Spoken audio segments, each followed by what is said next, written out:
ሰላም ጤና ይስጥልን እጅጉን የተወደዳችሁና የተከበራችሁ ውድ ቤተሰቦቻችን እንደምን አላችሁልን? ከእናንተው ከሆነው ከአዲስ ስፖርት የዩቲዩብ ቻናላችን አዳዲስ ስፖርታዊ ጉዳዮችን ልናካፍላችሁ እነሆ በዛሬው በዕለተ ረቡዕ የምሽቱ የስፖርት የመረጃ ሰዓታችን በድጋሚ ተገናኘን። ስለምታደምጡን፣ ስለምትከታተሉን፣ ቆይታችሁን ከኛ ጋርም ስለምታደርጉ እጅጉን ከልብ አድርገን ነው የምናመሰግነው። በዛሬ ፕሮግራማችን የተለያዩ ስፖርታዊ ጉዳዮችን ወደ እናንተ እያደረሰን ቆይታን የምናደርግ ይሆናል። ከነዚህ መካከል ትልልቆቹን የአውሮፓ ክለቦች የተመለከቱ እጅግ በጣም በርከት ያሉ ስፖርታዊ ጉዳዮችን ወደ እናንተ እያደረሰን ቆይታን የምናደርግ ነው የሚሆነው። ከዛ ውጭ ግን የዓለም ዋንጫ ጉዳዮችን የምናነሳለን። ዛሬ ምድብ ሶስተኛ ጨዋታዎች ጅማሯቸውን ያደርጋሉ። ትላንትና ምሽት እንዲሁ ሌሊቱን ደግሞ የዓለም ዋንጫ የምድብ ሁለተኛ ጨዋታዎች ሁሉም ምድቦች ላይ ተዳርሰው መጠናቀቃቸው ይታወሳል። ዛሬ ደግሞ የምድብ ሶስተኛ ጨዋታዎች በሁሉም ምድቦች ጅማሯቸውን ያደርጋሉና እነሱን ጨዋታዎች የተመለከቱ መረጃዎችን ወደ እናንተ እናደርሳለን። ምሽት 4 ሰዓት ጨምሮ ሌሊት 7 ሰዓት፣ ሌሊት 10 ሰዓት ሲል ጨዋታዎች ይደረጋሉ። የሶስት ምድብ የምድብ የሶስተኛ የመጨረሻ ጨዋታዎች ዛሬ ተደርገው የሚጠናቀቁ ነው የሚሆነው። ዛሬ 6 ያክል ጨዋታዎችን እስከ ሌሊቱ ድረስ ማለት ነው እንመለከታለን። በርካቶች በጉጉት የሚጠብቋቸው ጨዋታዎች ያሉ ከነዚህ መካከል ብራዚል ዛሬ ጨዋታዋን ታደርጋለች። ኔይማር ጁኒየር በዚህ ዓለም ዋንጫ ላይ የመጀመሪያ ተሳትፎን የሚያደርግበት ጨዋታ ሊሆን እንደሚችል ግምቶች ያሉ እነሱን ጉዳዮች እያነሳን ከዓለም ዋንጫው ጋር ሰፊ ቆይታዎችን እናደርጋለን። ከትላንትናው ከእንግሊዝ ብሔራዊ ቡድን ውጤት ጋር ከትላንትናው ከክሪስቲያኖ ሮናልዶ አቋም ጋርም የተያዙ በርከት ያሉ ጉዳዮች እየተነሱ ነው። እነሱን መረጃዎች እያነሳን ቆይታን እናደርጋለን። እስከ ፕሮግራማችን ፍጻሜ ድረስ አብራችሁኝ እንድትቆዩ በአክብሮት ጋብዛለሁ። ሀሳብ አስተያየት ካላችሁ ኮሜንት ቦክስ ላይ እንድታጋሩ ነው በአክብሮት የምንጋብዘው። ከመሸጋገሪያው በኋላ በድጋሚ ተመልሼ እመጣለሁ። ፏድ ባሩ ፕሮግራሙን እየመራሁ ነው። አብራችሁኝ ቆዩ። ወደ ቀዳሚው መረጃችን ወደ ቤተሰቦቻችን እናምራም። ከዓለም ዋንጫ ጋር የተያዙ ጉዳዮችን ወደ እናንተ እናደርስ። በዛሬው ዕለት የዓለም ዋንጫ የምድብ የመጨረሻ ጨዋታዎችም አሁንም መካሄዳቸውን እንደሚቀጥሉ እየተገለጸ ይገኛል። ዛሬ ደግሞ የምድብ የመጨረሻ ጨዋታዎች ጅማሯቸውን የሚያደርጉበት ዕለት ነው። በዚህ መሰረትም በሶስቱ ምድቦች በመጀመሪያዎቹ 3 ምድቦች የሚገኙ ብሔራዊ ቡድኖች ጨዋታቸውን ዛሬ ያደርጋሉ። ምሽት 4 ሰዓት ሲል የሚደረግ ጨዋታ አለ። ቦስኒያና ኳታር የሚያደርጉት ጨዋታ ነው። ከዛ ውጪ በተመሳሳይ እንግዲህ የምድብ ሶስተኛ ጨዋታዎች ሲደረጉ በአብዛኛው ጊዜ ወሳኝ ጨዋታዎች ስለሚሆኑ በተመሳሳይ ሰዓት የሚደረጉ ጨዋታዎች ናቸውና በዛው ምድብ ስዊዘርላንድና ካናዳ በተመሳሳይ ምሽት 4 ሰዓት ላይ ጨዋታቸውን የሚያደርጉ ይሆናል። ከዛ ውጭ ግን ሌሊት 7 ሰዓት ላይ የሚደረጉት ጨዋታዎች በርካቶች በጉጉት የሚጠብቋቸው ጨዋታዎች እንደሆኑ ነው እየተመለከትን የምንገኘው። ከነዚህ መካከል ሞሮኮ ጨዋታዋን ታደርጋለች ከሃይቲ ብሔራዊ ቡድን ጋር ነው ዛሬ ጨዋታዋን የምታደርገው። በመጀመሪያዎቹ 2 ጨዋታዎች ጠንከር ያሉ ተጋጣሚዎችን አግኝታ እንደነበር ይታወሳል። በመጀመሪያው ጨዋታ ብራዚልን ከብራዚል ጋር በአቻ ውጤት ማጠናቀቅ መቻሏን እናስታውሳለን። ከዛ ውጪ ደግሞ ሁለተኛው ጨዋታ ስኮትላንድን አሸንፋም በምድቡ 4 ነጥቦችን እንደያዘች የምናውቀው ጉዳይ ነው። ከዛ ውጪ ሌላኛዋ የዚህ ምድብ ተሳታፊ የሆኑት ሀገራት ደግሞ ስኮትላንድ እና ብራዚል ናቸው። እነዚህ 2 ብሔራዊ ቡድኖች ደግሞ እንዲሁ ሌሊት 7 ሰዓት በተመሳሳይ ሰዓት ጨዋታቸውን የሚያደርግ ይሆናል። እዚህ ምድብ ላይ ብራዚል 4 ነጥቦችን ይዛ መሪ ናት በግብ ክፍያ ተበላልጠው። ሞሮኮም በተመሳሳይ 4 ነጥብ አላት። በአንጻሩ ስኮትላንድ 3 ነጥብን ይዛ እንግዲህ 3ኛ ደረጃ ላይ የተቀመጠች ቡድን ናት። ሃይቲ ከዚህ ምድብ ምንም አይነት ነጥብ ያላገኘች ብሔራዊ ቡድን እንደሆነች ይታወቃል። ዛሬ ሞሮኮና ሃይቲ ነው ጨዋታቸውን የሚያደርጉት። ከዚህ ምድብ በአንደኝነት ማን ያጠናቅቃል? ከዛ ውጭ ደግሞ ጥሩ ውጤቶችን ማን ያስመዘግባል? ጥሩ ሶስተኛም ሆኖ ለማለፍ እንግዲህ ጥሩ ውጤቶችን ማምጣት ይጠበቃልና የዛሬዎቹ ጨዋታዎች ይጠበቃሉ። ሌሊት 7 ሰዓት ላይ ነው የሚደረጉት። የነ ቦስኒያ ምድብ ደግሞ ምድብ 2 ላይ ነው የሚገኙት። ካናዳ በ4 ነጥቦች ስትመራው፣ ስዊዘርላንድ እንዲሁ በ4 ነጥቦች ሁለተኛ ደረጃ ላይ ተቀምጣለች። ቦስኒያ እና ካታር ደግሞ አንድ ነጥቦችን ከዚህ ምድብ የያዙ ብሔራዊ ቡድኖች ናቸው። በምድብ 1 ላይም እንዲሁ የሚደረጉ ጨዋታዎች አሉ። የምድብ 1 ጨዋታዎች የሚደረጉት ሌሊት 10 ሰዓት ሲል ነው። ቼክ ሪፐብሊክ ከሜክሲኮ ጋር ጨዋታዋን ታደርጋለች። ደቡብ አፍሪካና ደቡብ ኮሪያ የሚያደርጉት ጨዋታም እንዲሁ ይጠበቃል። ይህንን ምድብ አዘጋጇ ሀገር የሆነችው ከአዘጋጆቿ አንዷ የሆነችው ሜክሲኮ በ6 ነጥቦች እየመራችው ወደ ቀጣዩ ዙር ማለፏን አረጋግጣለች። ሳውዝ ኮሪያ በመጀመሪያው ጨዋታ ድል ቀንቷት እንደነበር የምናስታውሰው ጉዳይ ነው እና በዛ ምክንያትም እንዲሁ ሙሉ 3 ነጥብን አሳክታለች ወይም ደግሞ ሁለተኛ ደረጃ ላይ ተቀምጣለች። ቼክ ሪፐብሊክ እና ሳውዝ አፍሪካ ደግሞ አንድ ነጥቦችን የያዙ ብሔራዊ ቡድኖች ናቸው። የዛሬዎቹ ጨዋታዎች እነዚህ ናቸው። ከብራዚል ብሔራዊ ቡድን ጋር በተያያዘ የሚነሳው ሌላኛው ጉዳይ ኔይማር ጁኒየር ለዛሬው ጨዋታ ዝግጁ ነው ተብሏል። የብራዚል ብሔራዊ ቡድን ዋና አሰልጣኝ የሆኑት ካርሎ አንቸሎቲ ኮከባቸው ኔይማር ለዛሬ ምሽቱ ጨዋታ ዝግጁ መሆኑን ነው በሰጡት አስተያየት ላይ የተናገሩት። ባለፉት 2 ጨዋታዎች ያልተሰለፈው ኔይማር በዚህ ሳምንትም ጥሩ ዝግጅት አድርጓል ሲሉ ይናገራሉ። ለጨዋታው ብቁ ነው፣ እናም ዝግጁ ነው ሲሉ አሰልጣኝ ካርሎ አንቸሎቲ ጨምረው ተናግረዋል። ስለዚህ በዛሬው ጨዋታ ላይ የተወሰኑ ደቂቃዎችን የሚያገኝበትን እድል እንመለከታለን ተብሎ ይታሰባል። ትልቅ ተጫዋች ነው ሲሉ ኔይማርን የገለጹት አንቸሎቲ ከሁለተኛው አጋማሽ ወይም ደግሞ ሙሉ 90 ደቂቃን መጫወት ይችላል ሲሉም ጭምር እንዲሁ ይናገራሉ። ብራዚል ከስኮትላንድ ጋር በምታደርገው የምድብ የመጨረሻ ጨዋታ ራፊኒያ በጉዳት ምክንያት ከጨዋታ ውጪ እንደሆነ አሰልጣኙ ይፋ አድርገዋል። ምናልባት በዛ ቦታ ላይ ኔይማርን ሊያጫውቱት ወይም ደግሞ የራፊኒያ ለመኖሩን ተከትሎ ሊያጫውቱት እንደሚችሉ ቢገመትም ነገር ግን የተወሰኑ ደቂቃዎች ይሰጠዋል ተብሎ ይታሰባል። ምክንያቱም ከጉዳት በኋላ ስለሆነ ይሄኛው የመጣው ያንን ሊያደርግ የሚችልበት እድሉ እንዳለ ነው እየተገለጸ የሚገኘው። ሌላኛው እንግሊዝ ከጋና ጋር 0-0 በተለያየችበት መርሃ ግብር ላይ በጨዋታው ኮከብ የተባለው ጁድ ቤሊንጋም እንደነበር የምናስታውሰው ጉዳይ ነው። ቤሊንጋም ሽልማቱን በተመለከተም ሲናገር አይገባኝም ነው ያለው። ለኔ የዛሬው የጨዋታው ኮከብ ሽልማት ለአንድ የጋና ተጫዋች ማሸነፍ ይገባው ነበር እንጂ ለኔ መሸለም አልነበረብኝም ሲል ነው ጁድ ቤሊንጋም እየተናገረ የሚገኘው። ተጋጣሚያቸው ጋና ጥሩ እንደነበሩ የገለጸው ቤሊንጋም ጥሩ ከተከላከሉት መካከል አንዳቸው ነበር ሽልማቱን መውሰድ የነበረባቸው ሲል ጁድ ቤሊንጋም ይናገራል። ነገር ግን በርካቶች ዌይን ማርክ ሩኒን ጨምሮ የዚህ ተጫዋችን የትላንትናውን አቋም በርካቶች ያድንቀውታል። ሁሉም ቦታዎች ላይ የሚገኝ አይነት ተጫዋች አድርገውም ሲናገሩ እንደነበር ተመልክተናል። የጨዋታው ኮከብ ሽልማትንም ለጁድ ቤሊንጋም ነው የሰጡት። ነገር ግን ሽልማቱ ለኔ አይገባኝም ሲል ነው ጁድ ቤሊንጋም የተናገረው። ሌላኛው ከፖርቱጋል ብሔራዊ ቡድን ጋር የተያዙ ጉዳዮችን ነው የምናነሳው። የፖርቱጋል ብሔራዊ ቡድን ባለፉት ሳምንታት የነበሩትን ውጥረቶች እንዲሁ ደግሞ የፖርቱጋል ብሔራዊ ቡድን ላይ አለመተማመኖችና ስጋቶችን በሙሉ የቀረፈ አይነት ውጤትን ትናንትና ኡዝቤኪስታን ላይ ማምጣቱን እናስታውሳለን። ሮናልዶም ለተቺዎቹ ምላሽ የሰጠበት እንዲሁ ደግሞ ተመልሽ ያለው የሚል መልእክትን የሚያስተላልፍበት ጨዋታ እንደነበረ እናስታውሳለን። ምናልባት ትናንትና ለፖርቱጋል ብሔራዊ ቡድን ደጋፊዎች ምናልባት ያልተሟላ ብለው የሚያስቡት ነገር ሮናልዶ ሃትሪክ አለመስራቱ ካልሆነ በስተቀር ሁሉ ነገር የተስተካከለ እንደነበረ በርካቶች ያምናሉ። ስለዚህም ሪቫልዶ በኢንስታግራም ገጹ ላይ መልእክትን አስፍሯል። ሲናገርም ይህንን የእግር ኳስ ድንቅ ሰው ክሪስቲያኖ ሮናልዶን የምናከብርበት ወይም እንኳን ደስ አለ የምንልበት ቀን ይመስለኛል ብሏል። ብራዚላዊው ሪቫልዶ ሲናገር በመጀመሪያው ጨዋታ ምንም እንኳን ግብ አያስቆጥርም፣ በታሪክ ውስጥ ከታላላቅ ስፖርተኞች አንዱ ያደረገውን ነገር በግልጽ አሳይተዋል። ራስን መስጠት፣ ቁርጠኝነት፣ ተወዳዳሪነትና የማይበገር የማሸነፍ ፍላጎት ሮጧል። ለእያንዳንዱ ኳስም ተፋልሟል። ቡድኑንም ረድቷል። ማመኑንም መቼም አላቆመም ሲልም ጭምር የተናገረው። አሁንም በድጋሚ በሜዳው ላይ የሚጠበቅበትን ድንቅ ብቃት አሳይተዋል። በፖርቱጋል ትልቅ ድል ውስጥም 2 ግቦችን ያስቆጠረ ሲሆን ዲሲፕሊን፣ ሙያዊ ብቃትና ልዩ የሆነ የአእምሮ ጥንካሬም ሲኖር እድሜ ቁጥር ብቻ መሆኑን በደንብ ያስመሰክረበት ጨዋታ ነው ብሎታል። በጠቅላላው የእግር ኳስ ዘመኑ ክሪስቲያኖ ሮናልዶ ለሁሉም ትውልድ ለስፖርተኞች እንደ ማንቂያ ወይም ተምሳሌት የሚያገለግል ታሪክን ሰርቷል። ችሎታው እጅግ ግዙፍ ነው። ነገር ግን በጣም የሚያስደንቀው ነገር ግን ራሱን በየጊዜው የማደስ ወሰኖችን የማለፍና ከአመት ዓመትም በከፍታው ደረጃ ላይ መፎካከሩን የመቀጠል ብቃቱ ነው። ለዛሬው አስደናቂ ብቃት እንኳን ደስ አለ። ለፖርቱጋልም ለዚህ ድንቅ ድል እንኳን ደስ አላቸው። ለዚህ ተጫዋች ኮፍዬን አነሳለታለሁ። ትልቅ አክብሮት አለ ለዚህ ተጫዋች ሲልም ነው ሪቫልዶ የቀድሞ የብራዚል ብሔራዊ ቡድን ተጫዋችም ሀሳቡን እየሰጠ እንደሚገኝ መረጃ የወጣው። ፊፋ ከውሃ እረፍት ማስታወቂያ ወይም ደግሞ ከሃይድሬሽን ብሬክ ምንም አይነት ሽራፊ ሳንቲምን አያገኝም ብለዋል ጂያኒ ኢንፋንቲኖ ሲናገሩ። ፊፋ በጨዋታ መሃል የሙቀት ማቀዝቀዣ እረፍት መስጠቱ የጨዋታውን ለዛ አያጠፋውም ወይ በሚል ትችቶች ሲደርሱ እንደነበሩ የምናስታውሰው ነው። ብዙዎች ፊፋ ይህንን ያደረገው ለማስታወቂያ ገቢ ነው በሚልም የተቃወሙ ሲሆን ጂያኒ ኢንፋንቲኖ ግን ትችቱን አጣጥለውታል።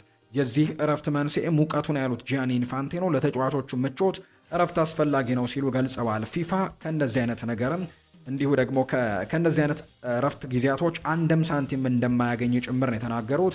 ኢንፋንቲኖ የቀጠሉና ምክንያቱም ሁሉም የማስታወቂያ ስምምነቶች ከዚህ ውሳኔ በፊት የነበሩ ናቸው ነው ያለው። ይህ ውሳኔ ገንዘብና የተያያዥ ነገሮች አይደለም፣ ከስፖርቱ ጋር የተገናኘ ለተጫዋቾቹ እረፍት ታስቦ የተደረገ እንጂ ሌላ ነገር የለውም ሲልም ጭምር ነው ጂያኒ ኢንፋንቲኖ ሀሳባቸውን የሰጡት። ክለቦችን የተመለከቱ ስፖርታዊ ጉዳዮችን ደግሞ ወደ እናንተ እናደርስ ውድ ቤተሰቦቻችን። ማንቸስተር ዩናይትድን የተመለከቱ መረጃዎችን በማስቀደም ነው የምንጀምረው። ቦርንመስ ለአሌክስ ስኮት ወደ 60 ሚሊዮን ፓውንድ አካባቢ እንደሚፈልጉ ይፋ ተደርጓል። ይህንን ተጫዋች ማስፈረም የሚፈልግ ማንኛውም ክለብ 60 ሚሊዮን ፓውንድ አካባቢ ማቅረብ እንዳለበት ነው ቦርንመስ ክለቡ ይህንን ነው ይፋ እያደረገ የሚገኘው። ይህንን ተጫዋች ለማስፈረም ደግሞ 2 የእንግሊዝ ክለቦች በጣም ትልቅ ፍላጎት እንዳላቸው በተደጋጋሚ ጊዜ ሲገለጽ እንሰማለን። በተለይ ዴይሊ ሜል የተባለው የመረጃ ምንጭ ይፋ እንዳደረገው ከሆነ ማንቸስተር ዩናይትድ እና አርሰናል የዚህ ተጫዋች በጣም አድናቂዎች እንደሆኑ በተደጋጋሚ ጊዜ ይነገራል። ማንቸስተር ዩናይትድ ዘንድሮ በክረምቱ በክረምቱ የተጫዋቾች የዝውውር መስኮት ለመገንባት ላቀደው አዲስ የአማካይ ስፍራ መዋቅርም ይህኛው ተጫዋች በጣም እንደሚፈልጉት ይነገራል። ሌሎች በርከት ያሉ አማራጮች እንዳሏቸው ቢታመንም አሌክስ ስኮትም በዛ ዝርዝር ውስጥ እንዳለ ነው በርካቶች የሚያነሱትና ስለዚህም ቦርንመስ አሌክስ ስኮትን ወደ 60 ሚሊዮን ፓውንድ አካባቢ እንደሚፈልጉ ተናግረዋል። ዩናይትድ እና አርሰናል ምን አይነት እንቅስቃሴዎችን እንደሚያደርጉ በቀጣይ የሚጠበቅ ጉዳይ ነው።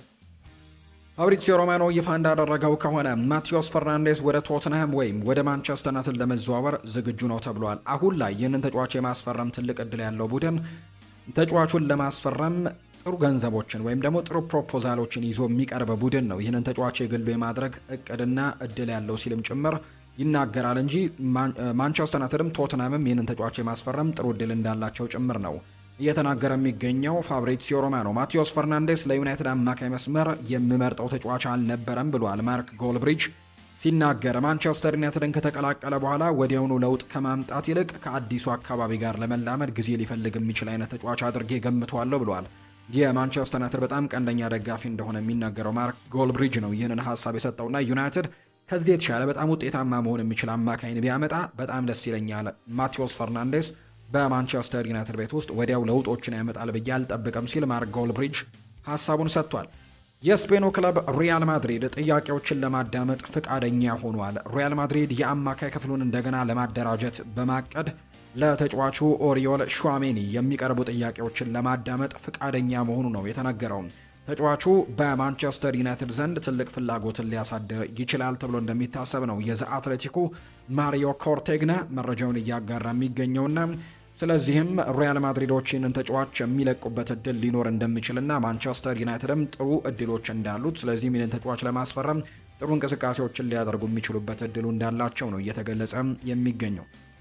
የአርሰናል ጉዳዮችን የምናነሳ የማርቲን ኦዴጋርድ በአርሰናል የመቆየቱ ነገር እየተረጋገጠ አይደለም። ምናልባት አርሰናልን ሊለቅ እንደሚችል ቤን ጃኮብስ መረጃውን ይፋ እያደረገ ይገኛል። ሰሞኑን በወጡ መረጃዎች ባየር ሚኒክና ፓሪስ ሳን ዠርሜን የማርቲን ኦዴጋርድ ፈላጊዎች እንደሆኑ በተደጋጋሚ ሲገለጽ ነበር። ነገር ግን ማርቲን ኦዴጋርድ ከአርሰናል ጋር ያለው ነገር የተጠናቀቀ ጉዳይ ወይም ደግሞ የተረጋገጠ ጉዳይ እንዳልሆነ ሊለቅ የሚችልበት እድሉ እንዳለው ጭምር የሚያሳዩ መረጃዎች ናቸው ይፋ የተደረጉት። ሁሊያን አልቫሬስ ለአርሰናል ወቅታዊ መረጃን ስለ አርሰናል ወቅታዊ መረጃ አንዳንድ ጉዳዮች እየተነሱ ይገኛሉ። ከሁሊያን አልቫሬስ ጋር በተያያዘ በአመቱ መጀመሪያ ላይ የአርሰናል ሰራተኞች ሁሊያን አልቫሬዝን የቡድኑ አስፈላጊ መግለጫን ያሟላ እንደሆነ ለመገምገም መረጃ እንዲሰበስቡ ተመድበው ነበር። ይህም ደግሞ የጉዳት ሪከርዱ፣ የፊዚዮሎጂ ቁጥጥሩና እንዲሁ የተጫዋች ውጤቶችንም ያካትታል። ውጤቱ አጽንኦት የሚሰጠው አርሰናል ቡድን መስፈርቶችን ያሟላል የሚል ነበር። አርቴታ ደግሞ ይፈልገው እንደነበር በተደጋጋሚ ጊዜ ይገለጻል። ምንም እንኳን ሁሊያን አልቫሬዝ ባርሴሎና የህልም ክለብ ቢሆንም ግን በተቃራኒው ደግሞ አትሌቲኮ ማድሪድ ቪክተር ዮኬሬሽ ላይ ፍላጎት ስላለው ሁሊያን አልቫሬዝ በሱ ቢቀያየሩ ደስተኞች ይሆናሉ አትሌቲኮዎችና ምናልባት የአርሰናል ውሳኔ በቀጣይ ይሰማል ተብሎ ይጠበቃል። ሁሉም የአትሌቲኮ ማድሪድ አመራሮች ግን ወይም በአትሌቲኮ ማድሪድ የሚገኙ አመራሮች ግን የሁሊያን አልቫሬዝ ወደ ባርሴሎና የሚደረገው ዝውውር በፋይናንሻል በደጋፊው ምላሽና በስፖርታዊ ጉዳዮች ምክንያት እንደማይሳካም ወስነዋል የሚል መረጃ ነው እየወጣ የሚገኘው። ከፋይናንሻል አንጻር አትሌቲኮ ማድሪድ ሁሊያን አልቫሬዝን ወደ አርሰናል ወይም ወደ ፓሪስ ሳን ዠርሜን እንዲሄድ ነው የሚፈልጉት። አትሌቲኮ ማድሪድ ከሁለቱ ቡድኖች የሚፈልጓቸው ተጫዋቾች ያሉ፣ ለምሳሌ ከአርሰናል ቪክተር ዮኬሬሽን እንደሚፈልጉት መረጃዎች እየወጡ ይገኛሉ። ስለዚህም አርሰናል ይህንን ተጫዋች የማስፈረም እድሎች ይኖሩታል ብለው በርካታ ግምቶች በተለይ የዘ አትሌቲክ ጋዜጠኛ የሆነው የመረጃ ምንጩ ይፋ እያደረገ እንደሚገኝ ነው የተገለጸው። የአርሰናል ድንቅ ተጫዋች የሆነው ኬራን ቶምሰን ወደ ቶትንሃም ለመዘዋወሩ ተቃርበዋል። ክለቡ አዲስ ውል እንደሚፈርምም ተስፋ አድርጎ ነበር። የ16 ዓመቱ የክንፍ ተጫዋች ክለቡ ዌስትሃም 1.1 ሚሊዮን ፓውንድ ከከፈለ በኋላ በ2024 ነበር ወደ አርሰናል የተቀላቀለው። ቀደም ሲል ተጫዋቹን ለማስፈረም የመሞከረው ግን ማንቸስተር ሲቲ በድጋሚ ፍላጎቱን አሳይቷል። ነገር ግን ምንም የተሻለ ነገርን አላስገኘም። ስፐርስ ቀዳሚ ተወዳዳሪ ናቸው። እናም ስምምነቱን በቅርቡ እንደሚጠናቀቅም በእርግጠኝነት መናገር እንደሚቻል ነው የመረጃ ምንጩ የጠቆመው። አርሰናል በአሌክስ ስኮት እንዲሁም በማንቸስተር ዩናይትድ እሱ ላይ ባላቸው ፍላጎት በማሳየታቸው በጣም ተደንቅባል። ቦርንመስ ተጫዋቹን ለመሸጥ ምንም አይነት ፍላጎት ባይኖረውም ነገር ግን ምናልባት ከተገደዱ እስከ 60 ሚሊዮን ፓውንድ ሊቀበሉ ይችላሉ። ጥያቄ ቢቀርብለትም ለመሸጥ ዝግጁ እንዳልሆነ ግን የሚያሳዩ መረጃዎችን ነው ዳቪድ ኦርነስቲን ይፋ ያደረገው። አርሰናል በዚህ ክረምት ሊያንድሮ ትሮሳርድንና ጋብሪኤል ማርቲኔሊ ክለቡን ለቀው የሚሄዱ ከሆነ ሁለት የግራ መስመር አጥቂዎች የመፈረም እቅድ ሊኖረው እንደሚችል የሚያሳዩ መረጃዎች እየወጡ እንደሚገኝ ዘገባው እየጠቆመ ይገኛል። ሁለት ተጫዋቾችን ቢያንስ ሊያስፈርም የሚችልበት እድሉ እንዳለው የሚያሳዩ መረጃዎች ናቸው የወጡት። አንድሪያ ቤርታም ለብራድሊ ባርኮላ፣ ለክሪስቶስ ዞሊስ፣ ለሌሎችም ተጫዋቾች እንዲሁ አማራጮችን እየተመለከቱ እንደሚገኙ የመረጃ ምንጮቹ እየጠቆሙ ነው። ስለዚህ ጋብሪኤል ማርቲኔሊ እና ሊያንድሮ ትሮሳርድ የሚለቁ ከሆነ አርሰናል በጣም በርከት ያሉ አማራጮችን በገበያው ላይ እየተመለከቱ እንደሚገኙ መረጃው ይጠቁማል። እንደ ምንጮች ገለጻ ሪያል ማድሪድ በዚህ ክረምት በክለቡ ክትትል ከሚያደርግባቸው ተከላካዮች ዝርዝር ውስጥ አንደኛው ፒዮሮ ሂንካፒዬ እንደሆነና እንደጠየቀም የሚያሳዩ ነገሮች አሉ። ይሁን እንጂ አርሰናል ባለፈው ክረምት ፒዮሮ ሂንካፒየን ከባየር ሌቨርኩዘን የመግዛት ግዴታን ጨምሮ ውል በመፈረሙ ስምምነቱን ማጠናቀቅ ቀላል አይሆንም ተብሏል። እናም ቡድኑ ደግሞ የእንግሊዝ ፕሪሚየር ሊግ ዋንጫንም ባሸነፈበትና የዩኤፋ ቻምፒየንስ ሊግ ፍጻሜ ላይ በደረሰበት የውድድር ዘመንም ጉልህ ሚናን መጫወቱን የምናስታውሰው ጉዳይ ነው። በአሁኑ ጊዜ ሪያል ማድሪድ ዝውውሩን ማድረግ ከባድ ሆኖ ያገኘዋል ተብሎ እንደሚታሰብ ነው የመረጃ ምንጩ ይፋ እያደረገ የሚገኘው። አርሰናል ከሌስተር ሲቲ ጋር በቀጥታ የጀረሚ ሞንጋን ስምምነት ለመወያየትም ተገናኝተዋል። እስካሁን የመጨረሻ ስምምነት ላይ አልደረሰም። ነገር ግን ድርድሩ እንደቀጠለ የሚያሳዩ መረጃዎች አሉ። ሁሉም ወገኖች የተጫዋቹን ወጣትነት ከግምት ውስጥ በማስገባትም በጥሩ ዋጋ ለመስማማትም እየሰሩ እንደሚገኝ ነው የተገለጸው። በርካታ ክለቦች እሱን ለማስፈረም ፍላጎት ነበራቸው። ነገር ግን አርሰናልን ለመቀላቀል ብቻ ነበር የፈለገው። ክለቡ እቅዱ ፍትሐዊ የገንዘብ ክፍያን መክፈል እንደሆነ ጭምር የሚያሳዩ መረጃዎችን ዳቪድ ኦርነስቲን ይፋ አድርጓል። የቸልሲን ጉዳይ እንንገራችሁ። ማርኮ ፓሌስትራ ለቸልሲ ዝውውር ሙሉ ለሙሉ መስማማቱ ይፋ ተደርጓል። ፋብሪዚዮ ሮማኖም በሚታወቀው በሂር ዊጎም እንግዲህ ያረጋግጦታል። ተጫዋቹም ወደ ቸልሲ ለማምራት መስማማቱ ይፋ ተደርጓል። ቻቪ አሎንዞ ማርኮ ፓሌስትራን ለእሱ አጨዋወት እንደሚሆን ደውሎ ከነገረው በኋላ ተጫዋቹ ቸልሲን መቀላቀል እፈልጋለሁ በማለቱም ኢንተር ሚላንም በጣም እንደተናደዱ የሚያሳዩ መረጃዎች ናቸው እየወጡ የሚገኙት። ቸልሲን መቀላቀልንም ምርጫው አድርጎ ወደ ቸልሲ ለማምራት ከጫፍ ደርሷል። ለፋብሪዚዮ እንደሚናገረው በዚህ ክረምት ይህ የቸልሲ አዲስ ስታይል ነው ብዬ አስባለሁ። ውስጥ ለውስጥ ስራዎችን ለመስራት እየሞከሩ ነው። ማርኮ ኮሪያ ወደ ማድሪድ አይተናል። አሁን ደግሞ ፓሌስትራ ወደ ቸልሲ። ቻቪ አሎንዞ በዛሬው ዕለትም የፓሌስትራ በቀጥታ ደውሎ በአዲሱ የቸልሲ ፕሮጀክት ውስጥ እንዴት እንደሚስማማና ጠቃሚ እንደሆነም ነግሮት ነው ዝውውሩን እንዲጠናቀቅም እንዳደረገው ጭምር ፋብሪዚዮ ሮማኖ መረጃውን ያረጋገጠው። አታላንታ ከ55 ሚሊዮን ዩሮ በላይም ክፍያና ከወደፊት ሽያጭ የሚያካተተ ውልን የረጅም ጊዜ ስምምነትም ለጣሊያናዊው ተሰጥኦ ላለው ራይት ዊንግ ባክም እንዲሁ አድርገዋል። ቸልሲ የኢንተር ሚላንን ዝውውር በመቀማት ለቻቪ አሎንዞ አዲሱ ፈራሚ አድርገው ማርኮ ፓሌስትራን ማምጣታቸውን ነው ፋብሪዚዮ ሮማኖ ያረጋገጠው። ሌላኛው ከቸልሲ ጋር የሚነሳው ስም ደግሞ ጃኮብ ራሞን ነው። በኮሞ የሚጫወተው ተጫዋች ነው። በተለይ ኮሞዎች ትሬቨር ቻሎባህን ፈልገውት ነበር እና ቸልሲን አናግረው ነበር በቅርብ ጊዜ እንደወጡ መረጃዎች። ታዲያ ኮሞዎች ትሬቨር ቻሎባህን ለመጠየቅ ቸልሲን ባናገሩበት ጊዜ ቸልሲም አያይዞ አንድ ተጫዋችን ጠይቋቸዋል። ጃኮብ ራሞንን በተመለከተ ጥያቄ እንዳቀረበላቸው የሚያሳዩ መረጃዎች እየወጡ እንደሚገኝ ነው ዘገባዎች የወጡት። የሪያል ማድሪድ ጉዳዮችን እንመልከት። ዦዜ ሞሪኒዮ በሪያል ማድሪድ ምን አቅደዋል የሚለውን ስንመለከት አዲሱ የሪያል ማድሪድ አሰልጣኝ ዦዜ ሞሪኒዮ በክለቡ የ4-2-3-1 ያጨዋወት መንገድን ለመጠቀም ማቀዳቸውን የተነገረው። ጆዜ ሞሪኒዮ ከሪያል ማድሪድ ጋር በመሆን አዲስ እቅድ እየነደፉ መሆኑ ነው እየተገለጸ የሚገኘው። አሰልጣኙ በርካታ የክለቡ ተጫዋቾችን በእቅዳቸው ውስጥም እንደማይፈልጉ ተነግሯል። ኤድዋርዶ ካማቪንጋ፣ አልቫሮ ካሬራስ፣ ፌርላንድ ሜንዲ፣ ፋራን ጋርሲያ፣ ራኡል አሴንሲዮ በአሰልጣኝ ጆዜ ሞሪኒዮ እቅድ ውስጥም የሌሉ ተጫዋቾች መሆኑ መረጃው ይፋ አድርጓልና እነዚህ ተጫዋቾች እንዲለቁ ሊገደዱ የሚችሉበት እድሉ እንዳለ ይፋ እየተደረገ ይገኛል። በአንጻሩ ሪያል ማድሪድ ሌሎች ተጫዋቾችን ማቆየትን ይመርጣል። ለምሳሌ ፌዴሪኮ ቫልቬርዴ እና ግብ ጠባቂው አንድሪያ ሉኒን በክለቡ እንደሚቆዩ ነው መረጃዎች የሚያሳዩት። አሰልጣኝ ጆዜ ሞሪኒዮ ሪያል ማድሪድ ኤንዞ ፈርናንዴዝን እንዲያስፈርምላቸው እንደሚፈልጉም ነው መረጃው የወጣው። ለክለቡ ቅርብ የሆኑ የመረጃ ምንጮች ሪያል ማድሪድ ገና ቡድኑን መገንባት እየጀመረ ነው ሲሉ የቀሪ ፊርማዎች መኖርን ፍንጭ እንደሰጡ ነው ዘ አትሌቲክ የተባለው የመረጃ ምንጭም ይፋ እያደረገ የሚገኘው። ሪያል ማድሪድ በቪኒሲዮስ ጁኒየር ኮንትራት ላይ ለመወያየት ቀን ወስኗል ተብሏል። ከዓለም ዋንጫው በኋላ ስምምነት ላይ ለመድረስም ውይይት ይደረጋል ተብሎ እንደሚጠበቅ ነው የመረጃ ምንጩ ይፋ ያደረገው። ስምምነት ላይ ካልደረሱ ሪያል ማድሪድ ቪኒሲዮስ ጁኒየርን ለመሸጥ ይገደዳል ተብሎ እንደሚታሰብ የመረጃ ምንጩ ይፋ አድርጓል። ሪያል ማድሪድ ለቪኒሲዮስ ጁኒየር በርካታ ጥቅማ ጥቅሞችን ለውል ማራዘሚያ ቢልክም ቪኒ ጁኒየር ግን እስካሁን መልስ አልሰጠም የሚል መረጃም ወጥቷል። ቪኒ ጁኒየር ሪያል ማድሪድን ይወዳል፣ ያከብራል። ነገር ግን እሱ መፍትሄ አይሆንም። ወረቀት ላይ ነው ግዴታ ያለው። የውል ማደሻው የሚያበቃበት ቀንም አለው። እናም ቀኑን መቁጠር ተጀምሯል። ስለዚህም ያንን ቶሎ ማደስ እንደሚኖርባቸው ነው የሚታመነው። ሪያል ማድሪድ የአማካይ ክፍሉን እንደገና ለማደራጀት በማቀድ ለተጫዋቹ ኦሪዮል ሹዋሚኒ የሚቀርቡ ጥያቄዎችን ለማዳመጥ ፈቃደኛ መሆኑ እየተነገረ እንደሚገኝ ማሪዮ ኮርቴግና የዘ አትሌቲኩ ዘጋቢ መረጃውን ይፋ አድርጓል። የአዩብ ቡአዲ የዝውውር ዋጋ 80 ሚሊዮን ዩሮ ገደማ ሊሆን እንደሚችል እየተነገረ ነው።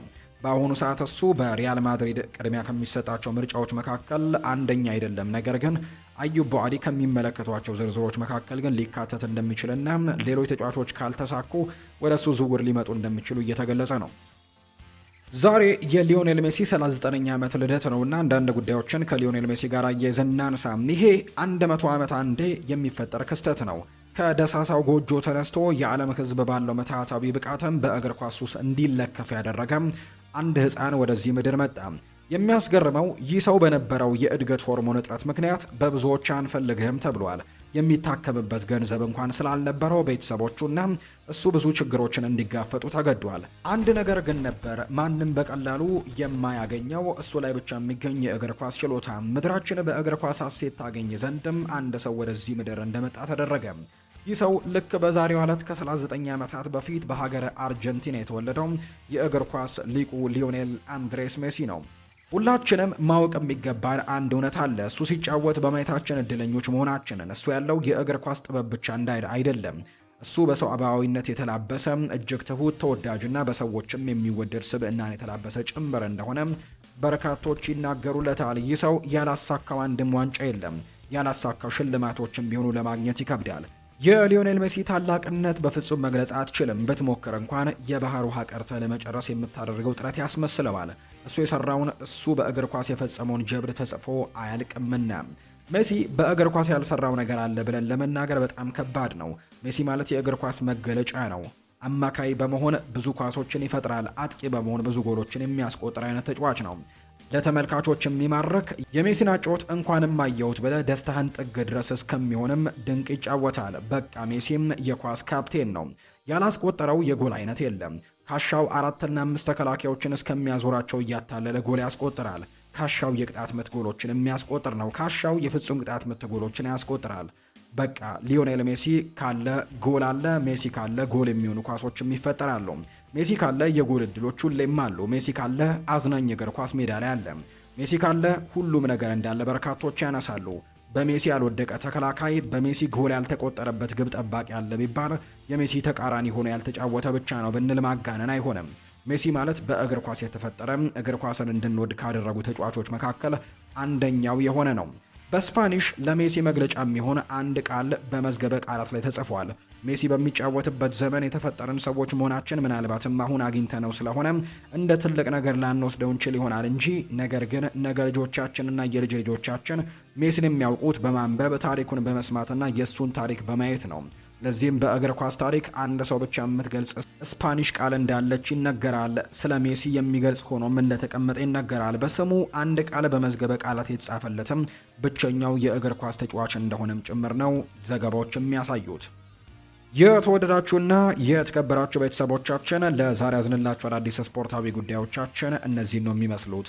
ስላደመጣችሁን፣ ስለተከታተላችሁን፣ ቆይታችሁን ከኛ ጋርም ስላደረጋችሁ እጅጉን ከልብ አድርገን እናመሰግናለን።